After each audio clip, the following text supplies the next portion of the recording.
guys, so I am here with Chef Chris Anderson. How you doing today, Chris? Pleasure, thanks for having me. Thank you for having me. Thank you for having us at the Off the Menu live roast. So I want to dive right into it. How did you get into the food scene? How did you get into being a chef? Tell it all. Yeah, so like anything in life, it's a journey, and I grew up in the Midwest, which I always say is a different breed of people, and I can always relate to those folks, but my very first job was when I was 13, and it was in a produce stand, and it was called D's Produce, and Mr. D every day would go into the market at 3, 4 in the morning down in the St. Louis and go look for the best produce that was coming off from the farms and the boats. He would taste it, bring it back, and then we would sell it in the local stand in our town. And it was at that moment he would start sampling things that are in season to me. And I remember having my first taste of a in-season white peach, and it was the most iconic memory that I've had of eating fruit. It was just like very blissful. It's very hard to get a peach like in season, but it's when it's just right, texture's just right, the floral notes to it, and the sweetness is just right. It's just nothing compares to it. So I started eating through all the produce and just really fell in love with food. And then from there, all through high school, I worked, and I chose to be in the kitchen because I just love the grind of it and the art of perfecting it and working really hard and producing something that I could share with people and share that experience with folks. And when they ate it, their faces lit up. So we just centered a lot of things around food, and it just made me really happy. Yeah. Happy to hear that. You know, I always liken food to art itself. You know, I'm a big foodie myself, so you know, it's great to hear that as well. Now, I want to talk a little bit more. I know we're here on behalf of Tender as well, right? Before I get into that, I want to talk about a big part of your career, which was working with Dwayne "The Rock" Johnson. How has that helped you in your journey, in your career, and what things have you taken with that opportunity and brought it over to Clover as well? Yeah, I think, you know, I have these conversations all the time about what happens to you in life and where you end up, and I always believe that, you know, luck isn't by chance, it's because you put yourself out there. So if you're not constantly putting yourself out there and afraid to fail and afraid to shake a hand and have those conversations, you're never gonna open up opportunities for those moments to happen. And, you know, I was just blessed that, you know, I got that opportunity to interview for that position right out of school. So I went to school at Johnson & Wales, got a culinary nutrition degree, and had the opportunity to interview for Dwayne, and ended up the stars aligning, and I moved to Florida and was his personal chef for him and his family for 4 years. And you know, what he taught me is what's achievable in a lifetime.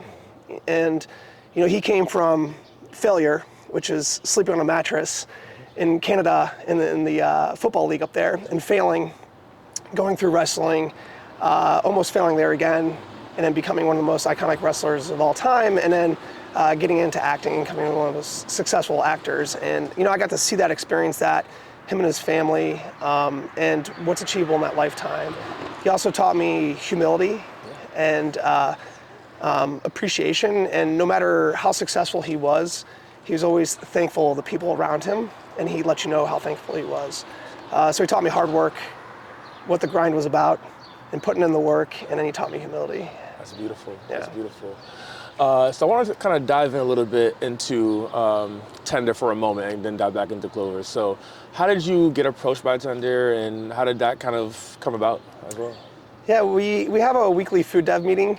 It runs off and on, but it gives a chance for the entire company to come together, and we taste new recipes that folks want to champion and bring to this meeting. And we see if they have legs or they're really yummy, and if we want to culture that idea and you know, build on it and test in the restaurants to see if it has potential for the menu. And we also welcome vendors, new products, so we're constantly tasting new vegetables and spreads and mayos and oils and, it's a fun time. And different process. Well, it depends on what you're tasting. Mayo tastings aren't as fun as like you know, vegetable tastings or recipe tastings, but you know, it's all stuff that you need to do.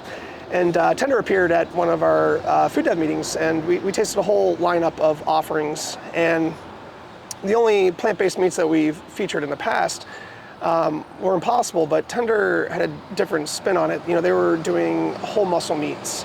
And so we were stuck playing around with some of the other plant-based offerings that were all ground proteins, and these were whole muscle meats. So it kind of opened the door for a bunch of innovation that we could create recipes around. Absolutely, for sure. And Regarding tender, what are some of the specialties or food items that people can expect to have when they're coming to Clover as well? Yeah, so the very first thing we launched were bowls about 2 years ago. And the customization wasn't really an option at Clover in the early days, but we wanted to have the opportunity to have add-ons to our bowls. And tender was the first relationship that came to mind. So we started innovating with their plant-based chicken, and we were breading it in a way that maintained it being vegan and creating kind of this like plant-based chicken tender or crispy chicken. It had a combination of a ton of spices in it with cornmeal, breadcrumbs, and flour, and it just made this like really nice, unctuous, crispy crust that complemented Making my mouth water right now. What they've done. So we launched bowls, the public loved them, and then we launched a slew of add-ons, and the crispy chicken was the clear winner out of all those add-ons. So we started to lean into that particular product and in bowls, and it was the clear winner. And then we started developing sandwiches around it. So we tried a classic chicken sandwich middle of last year. It had a honey mustard barbecue sauce, tomatoes, pickles, lettuce, and the crispy chicken. Launched and it was instantaneously a success. I think people could relate to it, and once they had it, it was really yummy and allowed them to come in to try other things.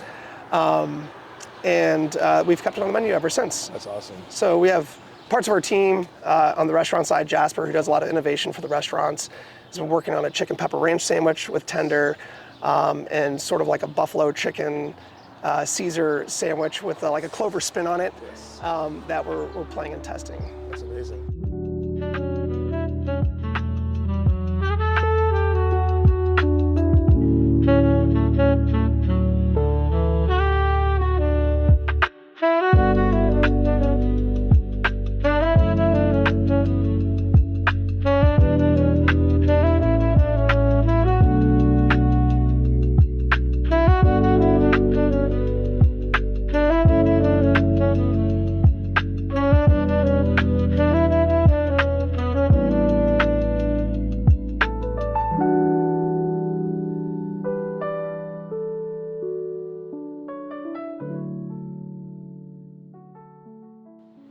All right, so we finally got the sandwich right here.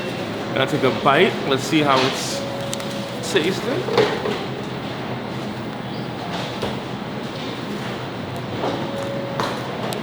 Wow. That's amazing. That is amazing. It tastes just like chicken. It's crazy. You don't even taste the difference at all. That's ridiculous. Look at the meat inside. And the honey mustard as well. The honey mustard kick on it as well is amazing. Like this is wonderful. This is wonderful. All the textures you'd normally get in a chicken sandwich. Everything. The pickles, the tomatoes, the lettuce, the chicken, the honey mustard is amazing. This is one of a kind. Bro, no lie? You gotta try this.